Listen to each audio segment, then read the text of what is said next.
कि क्या कह रहे हैं फारूक अब्दुल्ला, और मुझे ये जरूर बताइएगा कि क्या इस बयान से आप सहमत हैं। सेना पर कैसे उन्होंने विवादित बोले हैं, कहा है आतंकियों से मिले हुए हैं, जरा सुन लीजिए एक बार। इतनी फौज है हमारे बॉर्डर में, तो नहीं समझता किसी भी मुल्क में ऐसी इतनी फौज है। फिर लोग कैसे आ रहे हैं, ये दवाइयां कैसे आ रही हैं, मिले हुए हैं। घुसपैठ करने वालों के साथ सेना खड़ी हुई है। वो कह रहे हैं कि सेना घुसपैठ करने वाले आतंकियों के साथ है। अब मैंने ये बात भाटी जी इसलिए पूछी है, कर्नल नैन पहले आपके पास आ रही हूँ, भाटी जी के पास बाद में जाऊंगी, सॉरी। कर्नल नैन आपसे पूछ रही हूँ, भारतीय सेना के बारे में जो बात फारूक अब्दुल्ला ने कही, पहले मुझे विश्वास नहीं हुआ कि उन्होंने ये बात कही, मैं सच कह रही हूँ। फिर उसके बाद उनसे फिर से जब पूछा गया, उन्होंने कहा मैंने गलत क्या बोला है, इसमें गलत क्या है, वरना घुसपैठ कैसे हो रही है, सेना की मिली भगत नहीं है तो। सुचारिता बहुत दुर्भाग्यपूर्ण है। मैं आपको जितने भी राजनेता हैं अभी जो पैनल में भी बैठे हैं, मैं इनको आश्वस्त करना चाहता हूं कि भारत के अंदर एक ऐसी संस्था है जो भारत की आन बान शान को लेकर आज भी चल रही है। यस। और ये संस्था इसलिए मजबूत है क्योंकि सुचारिता इसका ढांचा और इसकी ट्रेनिंग इतनी मजबूत है कि बहुत खराब से खराब स्थिति में भी मुश्किल से 1 या 2% ये खराब हो सकती है, लेकिन 98 से 99% ये भारत आन बान शान अपनी जगह खड़ी हुई। जो शेख अब्दुल्ला जी ने बयान दिया, मैं तो सिर्फ यही दुर्भाग्यपूर्ण कह सकता हूं कि बयान है, क्योंकि पूरी जिंदगी आज भी जब हम बात कर रहे हैं आराम से बैठ कर के एसी के अंदर, तो -40 डिग्री से लेकर के और बारिश में और कीचड़ में एक जवान खड़ा होकर के और उसकी पूरी टोली खड़ी होकर के भारत की रक्षा में लगी हुई है। ऐसे ऐसे बयान अगर महबूबा मुफ्ती और ये देते हैं एनसी नेशनल कॉन्फ्रेंस वाले लोग, तो मैं व्यक्तिगत तौर पे तो ये बोलना चाहूंगा कि मेरा तो सोच ये है कि ऐसे लोगों को राजनेता होना ही नहीं चाहिए, इनको नेतागिरी में आना ही नहीं चाहिए, ना ये नालायक है आने के। भारतीय सेना के साथ अगर आप ऐसा बोलना शुरू करोगे तो गलत हो जाएगा। अब रही बात जो स्थिति की बात कर रहे हैं, देखिए आज की तारीख के मैंने अंदर जैसा कहा, मैं इस पर भरोसा नहीं कर पा रही थी कि भारत में एक राजनेता इस तरह का बयान देगा। विवेक श्रीवास्तव जी, आप सर हिला रहे, आप अभी भी सहमति में खड़े होना चाहते हैं क्या फारूक अब्दुल्ला के? मैं इसलिए कह रही हूं कि संस्थाओं पर सवाल उठाने का ये क्रम कब बंद होगा? उसमें सेबी पे आपने सवाल उठा दिया, आपने शेयर बाजार को कटघरे में खड़ा कर दिया, आपने सेना को कटघरे में खड़ा कर दिया। भाई नहीं, होल्ड ऑन प्लीज। सबसे पहली चीज, जिस आदमी को आप डिस्कस कर रही हैं उसके क्रेडेंशियल्स एक राष्ट्रवादी के रहे हैं। He has been a minister in the Atal Biहारी Vajpayee. तो सेना के क्रेडेंशियल्स क्या है सर? तो सेना के क्रेडेंशियल्स क्या है विवेक जी? विवेक जी, सेना के क्रेडेंशियल्स क्या है? आपके हिसाब से सेना के क्रेडेंशियल्स क्या है विवेक जी? आज तक क्या आपके हिसाब से सेना भ्रष्ट है क्या विवेक जी? चलिए खुल के बोलिए ना, एक तरफ से बोलिए, आप छुपा के मत राजनीति ना कीजिए। आप बोलिए कि सेना भ्रष्ट है, बोलिए, चलो बोलिए, मुंह से बोले सेना भ्रष्ट है, सेना उग्रवादियों से मिली हुई है, तो आप कैसे बोल सकते हो? कोई नेता क्या रहा क्या नहीं, हम नेता के बारे में नहीं बोल रहे, लेकिन हम बिल्कुल भ्रष्टाचार करते हैं। We definitely condemn. मैं आपके साथ हूं इसमें colonel. Anybody talking about defense forces and army like this? आप लोगों में से किसी के पास में क्षमता नहीं भारतीय सेना के बारे में विवेक जी, मैं आपसे सिर्फ ये कह रही हूँ, आप फारूक अब्दुल्ला के क्रेडेंशियल्स के बारे में बताइए, लेकिन सेना के क्रेडेंशियल्स बताने के लिए कोई मुझे उसकी किसी की भी जरूरत नहीं है, पूरा देश जानता है सेना के क्रेडेंशियल्स। आप मुझे 40-50 सेकंड इंटरप्ट दीजिए, वरना मूविंग ऑन। बोलिए। क्या मैं बदतमीजी से नहीं आया किसी की? नहीं, कोई बदतमीजी नहीं कर रहा है, बदतमीजी कोई नहीं कर रहा है। It is all about the topic we are discussing. हम जिस मुद्दे पर बात कर रहे हैं, बात उसी की हो रही है, कोई पर्सनल किसी से बदतमीजी नहीं हो रही है। एक मिनट कर्नल विवेक जी बोलिए, जल्दी से बोलिए। हाँ, मेरे को 40 सेकंड चाहिए मैडम, डोंट इंटरप्ट मी। पहली चीज, जिस व्यक्ति को आप डिस्कस कर रहे हैं, he has got उसके राष्ट्रवादी क्रेडेंशियल्स हैं। he has been a minister in the Vajpayee government, he has been a chief minister।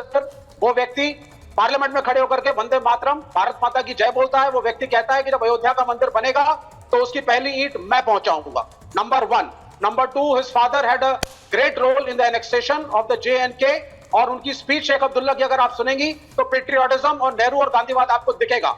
Number 3, इस देश के अंदर क्या नारकोटिक्स कंट्रोल ब्यूरो को ड्रग्स के लिए क्वेश्चन करना कि इस देश के अंदर ड्रग्स कहां से आ रहे हैं, असला कहां से आ रहा है, टेररिस्ट कहां से आ रहे हैं, हमले क्यों हो रहे हैं, और अगर हो रहे हैं तो बॉर्डर के ऊपर जो सिक्योरिटी फोर्सेस हैं उसमें बैड एलिमेंट्स हैं। इसको कहना सेना के ऊपर हमला नहीं है। There are bad elements in every organisation. Vivek Srivastava ji, आपको मैंने अनइंटरप्टेड टाइम दिया। अब मेरी बात सुन लीजिए। आपने जो बात बोली, आपने as spokesperson of Farooq Abdullah बहुत अच्छा भाषण दिया, लेकिन मेरी बात सुन लीजिए। सेना के क्रेडेंशियल्स पर मुझे तो किसी का सर्टिफिकेट यहाँ चाहिए नहीं। दूसरी बात, फारूक अब्दुल्ला ने उस तरह से बोला नहीं जैसे आपने बोला है। आपने जो बात बोली और फारूक अब्दुल्ला ने जो बात बोली उसमें फर्क है। तीसरी बात यह है कि ये खुलकर छाती पीटकर बोलना कि भाई सेना जो है घुसपैठ करा रही है, सेना आतंकियों के साथ है, मैंने क्या गलत किया है। भाटी जी, मैं आपके पास आ रही हूं, एक मिनट रुक जाइए। भाटी जी और सिद्धार्थ जी को लीजिए स्क्रीन पर। भाटी जी, मैं आपसे पूछ रही हूं, विवेक श्रीवास्तव मुझे क्रेडेंशियल्स बता रहे फारूक अब्दुल्ला के, मुझे वो नहीं सुनने हैं। मैं सिर्फ ये पूछ रही हूं कि इस तरह के किरदार क्यों है। एक ऐसे समय में आप सेना पर सवाल उठाने लगते हैं। आप अराजकता की जब हम बात करते हैं, इस तरह का बयान अराजकता पैदा करने वाला ही है। आप बोल दें कि जम्मू कश्मीर में जो हो रहा है, जो घुसपैठ हो रही है, आप उस पर सवाल उठाइए। आप इनको, सिद्धार्थ यादव को पूछिए सवाल कि कैसे हो रही है घुसपैठ, कैसे आप आने दे रहे हैं, लेकिन आप कह देते सेना आतंकियों के साथ है। कितना टाइम है मेरे पास बोलने के लिए? सर, जितना आप चाहें। आप महाभारत के पहले के शोज देख सकते हैं। जितना समय आपको देती हूं उतना ही दूंगी। ना उतना तो नहीं मिलता, हमें बीच में टोका टाकी होने लगती है। लेकिन मैं ये कहना चाहता हूँ कि पहले तो मैं 2 टिप्पणी उस पर करना चाहता हूँ, 2 शब्दों की। जो पहला विषय चल रहा था, क्योंकि आपने अचानक विषय चेंज कर दिया। देखिए, जब कोई विदेशी संस्था या विदेशी एजेंसी या विदेशी मीडिया मोदी जी की तारीफ में 2 शब्द बोल दे तो सारा मोदी समर्थक डांस करने लगते हैं, नाचने लगते हैं, झगड़ा करने लगते हैं, वाह वाह वाह वाह। और जब थोड़ी आलोचना कर दे तो विदेशी संस्थाओं पर क्यों विश्वास कर रहे हो? ऐसा दोगला रवैया नहीं होना चाहिए। एक तरफ रहो आप, या तो विदेशी संस्थाओं को पूरी तरह रिजेक्ट करो या फिर उनकी थोड़ी बहुत आलोचना को स्वीकार करो। दूसरे जो अभी आपने विषय उठाया, ये इसमें कोई संदेह नहीं है। मैं विवेक जी की बात से सहमत हूँ कि फारूक अब्दुल्ला इस बहुत ही देशभक्त हैं, बहुत धर्मनिरपेक्ष हैं और बहुत अच्छे व्यक्ति हैं। वो कभी देश विरोधी गतिविधियों में संलग्न नहीं रहे। लेकिन कि सेना के अगर उन्हें कोई शिकायत मिली होगी, किसी व्यक्ति ने, 1 ने, 2 ने कोई घुसपैठ में मदद की है या कुछ हो, संदेह हो, तो पूरी सेना पर सवाल उठाना नहीं है। इसमें कोई संदेह नहीं। भारत की सेना एक शानदार सेना है, बहुत बहादुर और बहुत ईमानदार सेना, राजनीति से अलग रहती है। हमारे देश की बहुत बड़ी उपलब्धि है कि हमारी सेना राजनीति से अलग रहती है, देश की रक्षा करती है।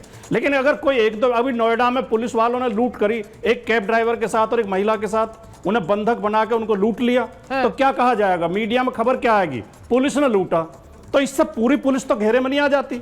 दोषी तो वो 2-4 लोग ही हैं जो सस्पेंड हुए हैं, अभी बर्खास्त कर दिए, उन्हें जेल भेज दिया, मुकदमा कायम हो गया। तो सेना में कई बार ये पकड़े गए हैं, जासूस पकड़े गए हैं पाकिस्तान के लिए जासूसी करते हुए या आतंकवादियों के लिए मदद करते हुए। तो वो 2-4-6 लोग हो सकते हैं, पूरी सेना पर कोई सवाल ना। तो मेरे ख्याल है उनका मकसद ये रहा होगा फारूक अब्दुल्ला का, और ना हम कोई भी ये संदेह नहीं कर सकता कि हमारी सेना खराब है। लेकिन जो अब जो सुचरिता जी, सच्चाई ये है कि विपक्ष के नेताओं के 1-2 बयान चुक के, अभी आपने एक शब्द प्रयोग किया था, टूल किट। असली टूल किट तो इन डिबेट्स में चलती है कि जो पता नहीं कहां से मैसेज आते हैं कि देखो उसका बयान जोड़ दो, उसका जोड़ दो, उसका जोड़ दो। विपक्ष को कटघरे में खड़ा किया जाता है।